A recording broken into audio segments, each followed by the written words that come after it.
오늘은 이혼 소송에서 재산 분할 부분에 관해서 알아보도록 하겠습니다.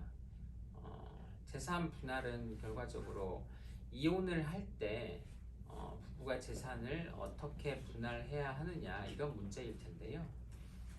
일단 그 재산 분할이라고 할 때 왜 우리 부부 공동 재산 그리고 또 특유 재산 뭐 이런 쟁점이 있죠.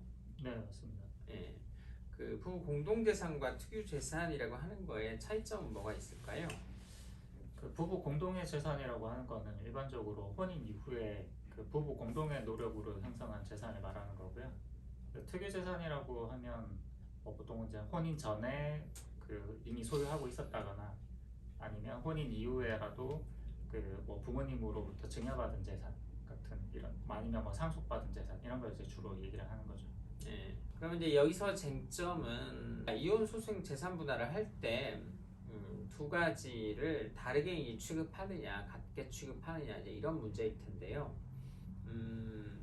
일단 부부 공동 재산이 그러니까 혼인 기간 중에 형성된 재산이 누구 명의로 되어 있든, 그죠? 누구 명의로 되어 있든 재산 분할의 대상이 된다는 건 자명한 사실일 테고요. 그다음에 특유 재산인 경우에는 과연 재산 분할 대상이 되느냐 뭐 이런 거겠죠. 네. 어떻게 판단이 된다고 볼 수 있죠? 예, 원칙적으로는 뭐 특유 재산은 부부 그 이혼으로 인한 재산 분할의 대상이 아니라고 보기는 하는데요. 최근에는 이 뭐 혼인 기간이 길다거나 뭐 그런 경우에는 사실은 이제 특유 재산이라고 하는 거는 거의 의미가 없습니다.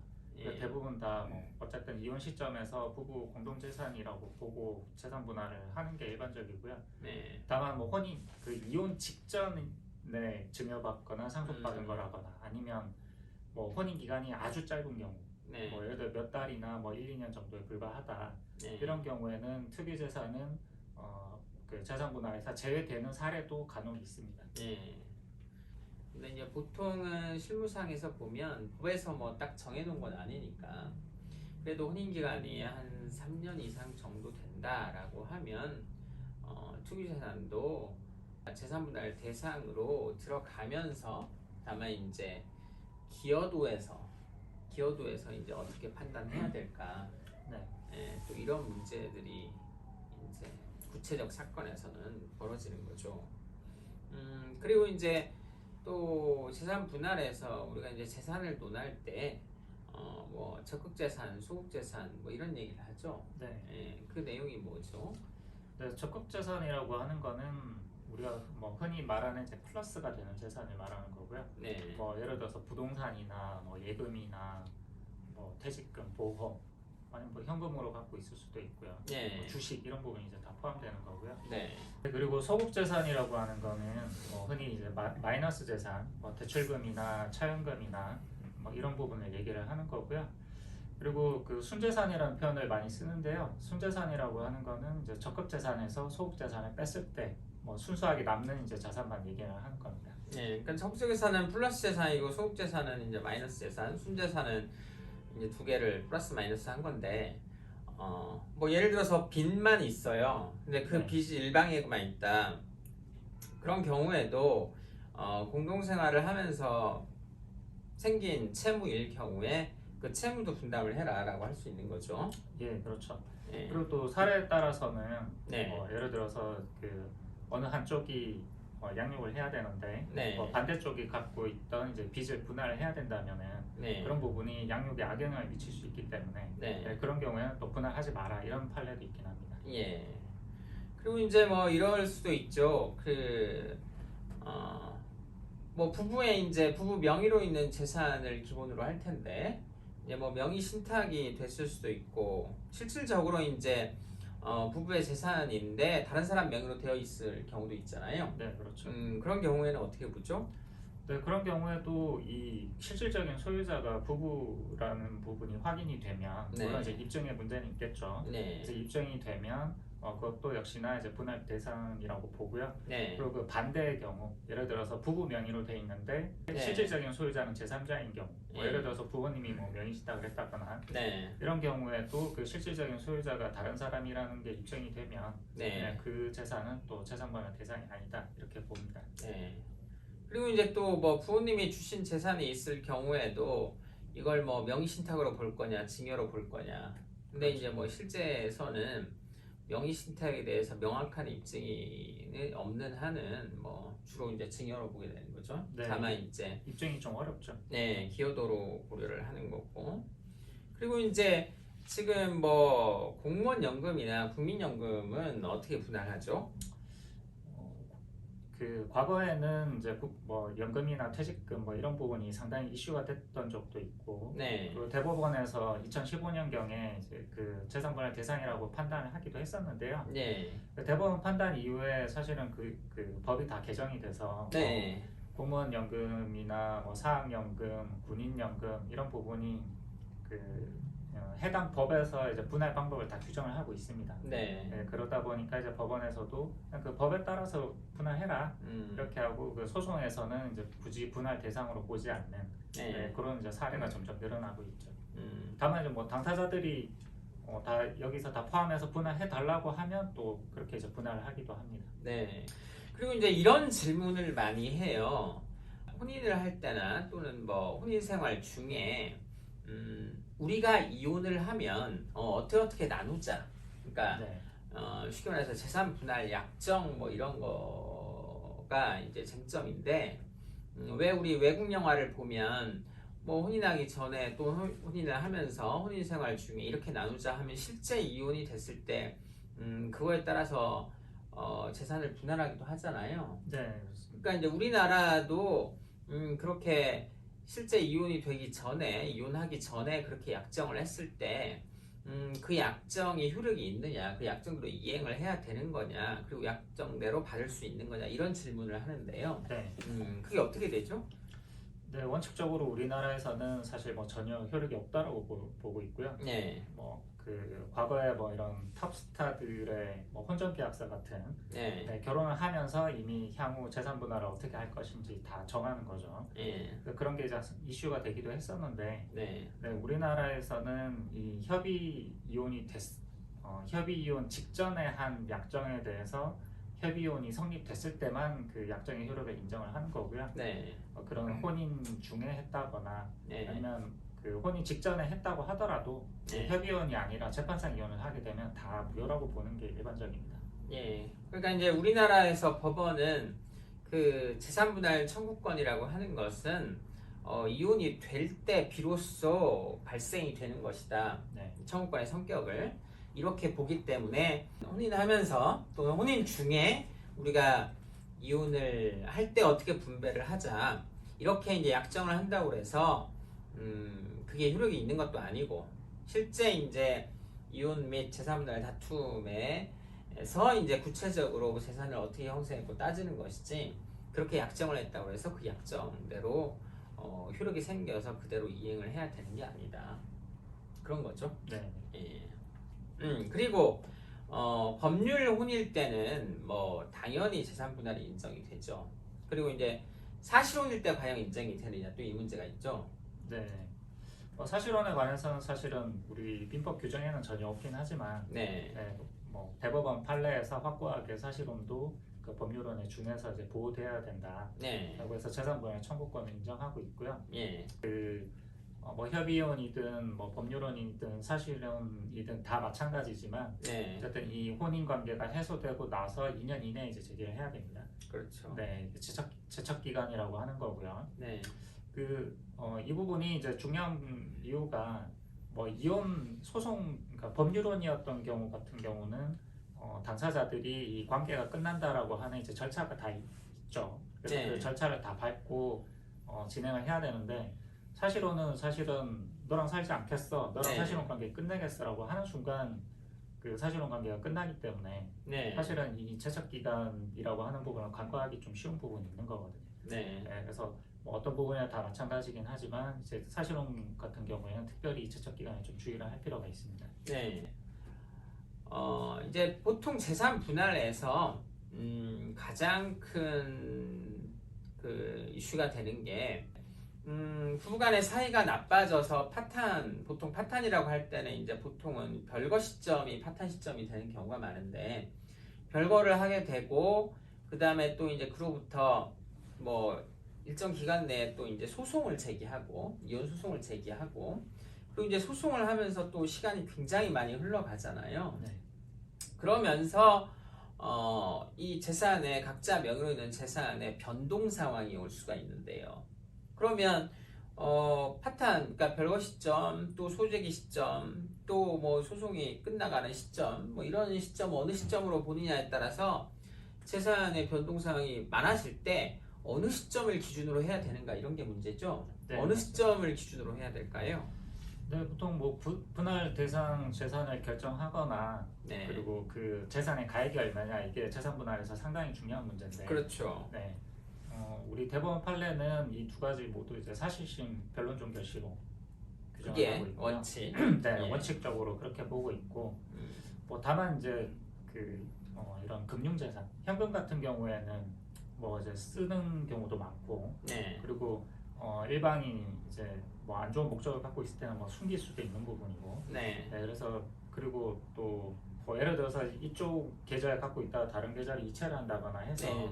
이 명확하지 않게 하면은 결국은 또 계산된 부분이 또 중복될 수도 있고, 네. 네, 그런 우려가 있기 때문에 그 부동산과 현금은 조금 다르게 보고 있기도 합니다. 네. 현금 같은 경우는 보통 그 별거 시점 네. 아니면은 뭐 소송을 제기한 시점, 네. 특정 기준 시점을 잡아서 그 시점으로 모든 금융재산을 다 정리를 하는 편이고요. 네. 부동산 같은 경우는 뭐 가격 변동이 있을 수 있으니까 그런 경우에는 이제 사실심 변론 종결시로 해서 사실 이제 사실심 변론 종결시라고는 하지만 뭐 딱 끝났을 시점을 잡을 수는 없기 때문에 네. 소송 중에 뭐 감정이라거나 아니면 뭐 객관적인 자료를 통해서 이제 네. 부동산의 가액을 확정을 하죠. 네. 그러니까 이제 원칙은 사실심 변론 종결시. 그러니까 변론 종결시라고 하는 것은 계속 재판을 진행하다가 보통 이제 마지막 재판을 열고 그 다음에 이제 그 재판을 끝냄과 동시에 선고기일을 잡거든요. 그래서 보통은 마지막 재판 기일 즈음으로 해서 이제 사실심 변론 종결시 어떤 특정 일자를 기준으로 해서 이제 뭐 그 부동산 가격이나 금융재산을 특정을 할 수가 있는데 사실심 변론 종결 시점을 원칙으로 하고 근데 이제 별거를 하거나 또는 소송을 해서 시간이 오래 걸리게 되면 이제 부부가 뭐 각자 생활을 하는 거잖아요. 각자 생활을 하면서 재산의 변동이 일어날 수가 있어요. 그런 경우에는 별거 시점이나 소재기 시점으로 기본적으로 금융재산은 봐야 합리적이다. 그렇게 해서 그 시점으로 보게 되는 경우가 많고 부동산 같은 경우에는 뭐 부부 일방의 명의로 보유를 하고 있을 테니까 근데 이제 재판이 끝날 때쯤 그러니까 사실심 변론 종결 시점의 가격으로 특정을 해서 분할을 하는 게 맞다. 그래서 이제 주로 부동산의 가격은 이제 그 재판이 끝날 즈음으로 시점을 보게 되는 거죠.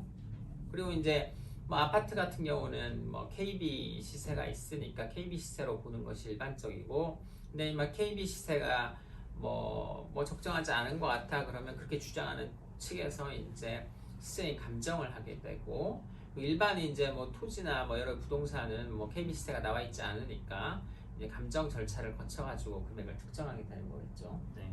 예. 그리고 이제 그런 질문도 많이 하세요.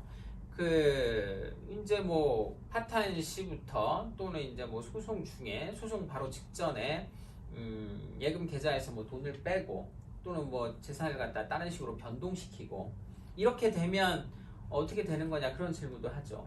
네, 네. 실제로 그런 사례들이 굉장히 많이 있는데요. 네. 뭐 소액 같은 경우는 뭐 크게 상관이 없겠습니다만, 네. 뭐 예를 들어서 뭐 몇 천만 원, 몇 억을 뺐다라고 하면, 네. 이런 경우에는 그 사용처가 명확하게 소명이 되지 않는 한은 네. 네, 법원에서도 이거는 은닉했다라고 네. 보고 네. 이제 그 돈을 그대로 갖고 있는 걸로 보고 이제 그 재산분할 대상으로 편입을 시키게 되는 거죠. 그렇죠. 이제 공동생활 쓰이지 않는 금원은 갖고 있는 것으로 보는 거죠. 네. 예, 뭐 큰 금액이 아니더라도 수액도 마찬가지죠. 네, 아. 수천만 원 뭐 이렇게 안 되더라도 뭐 수백만 원 이런 것도 뭐 뺐다. 근데 이제 이건 왜 뺐냐라고 했을 때 공동생활에 쓰였다는 걸 입증을 하지 않게 되면 여전히 갖고 있는 것으로 보기 때문에 뭐 이혼 분쟁 즈음에 또 그 전에 뭐 돈을 빼고 이런다고 해서 재산 분할에서 빠지는 건 아니기 때문에 뭐 굳이 그런 행위를 할 필요는 없는 거죠. 네, 맞습니다. 네. 그리고 이제 또 하나 굉장히 이제 궁금해 하시는 게 이제 그러면 혼인 파탄 시든 또는 소재기 시점이든 이제 변론 종결 시든 이제 각자가 원피고가 이제 각자의 재산이 어떻게 돼요라고 이제 재산을 특정을 하고 그걸 이제 재산 분할 명세표라고 하는데요. 각자 얼마씩 갖고 있어요라고 이제 정리를 하는 거죠. 정리를 하게 되는데 이제 간혹 이런 질문이 있을 수 있어요. 뭐 부부간의 재산에 뭐 아파트도 있고 뭐 요 땅도 있고 뭐 여러 가지 재산의 형태가 뭐 주식도 있고 그러면 이제 어떤 아파트는 뭐 어떤 부동산은 이쪽에서 많이 돈을 해서 원래부터 이쪽에서 돈을 많이 댔다. 뭐 10억짜리 부동산인데 이걸 살 때 이쪽 부모님의 도움을 받아서 한 8억을 갖고 오고 이쪽에서는 2억을 대서 10억짜리 부동산을 샀다. 그리고 또 이제 어떤 주식은 뭐 예를 들어서 이쪽에서 주로 돈을 버는 것으로서 해서 이제 얼마가 되었다. 그래서 이제 가장 그 의뢰인분들이 궁금하게 생각하는 게 기여도를 따질 때 요 재산은 몇 대 몇, 그럼 요 재산은 몇 대 몇, 요 재산은 몇 대 몇, 뭐 이렇게 따져야 되는 거 아니냐 이렇게 질문을 하는 경우도 있죠.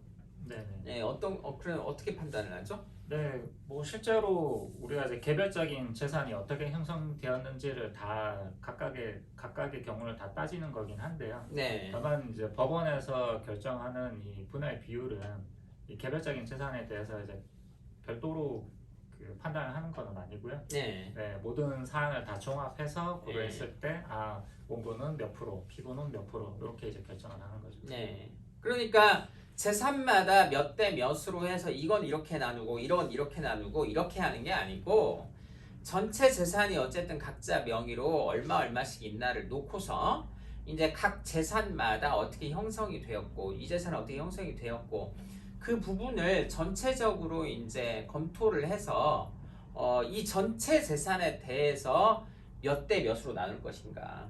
그러니까 뭐 예를 들어서 아주 가장 큰 재산이 있는데 그 재산의 구치가 가장 크고 이제 그 재산이 이쪽에서 많이 기여를 했다라고 보면 그 재산이 차지하는 전체 재산의 포지션이 얼마나 되느냐 이제 그런 거를 따져봐서 이 전체 재산을 몇 대 몇으로 나누는 게 좋겠느냐 이렇게 되는 거죠. 네, 그렇죠.